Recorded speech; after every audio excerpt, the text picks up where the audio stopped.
શહેરની એસએસજી હોસ્પિટલમાંથી પાસાનો આરોપી જાપ્તાની પોલીસને ચકમો આપી ફરાર થઈ જતા પોલીસ વિભાગની રાતની ઊંઘ હરામ થઈ ગઈ છે। શહેર પોલીસની દોડધામ વધી છે। એસએસજી હોસ્પિટલમાંથી પાસાનો આરોપી ફરાર થયો છે।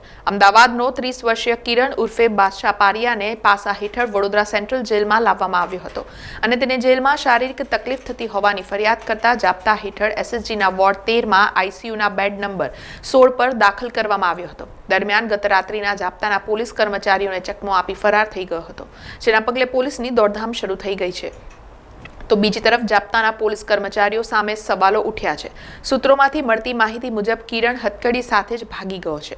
પોલીસે હોસ્પિટલના સીસીટીવી ચેક કરતા કિરણ ભાગતા દેખાયો નથી, તો પછી કિરણ ક્યાંથી અને કેવી રીતે ભાગ્યો તે પ્રશ્ન પોલીસને પણ મૂંઝવી રહ્યો છે। છતાં પણ police railway station, ST depot તેમજ અન્ય સ્થળો પર દોડતી થઈ ગઈ છે।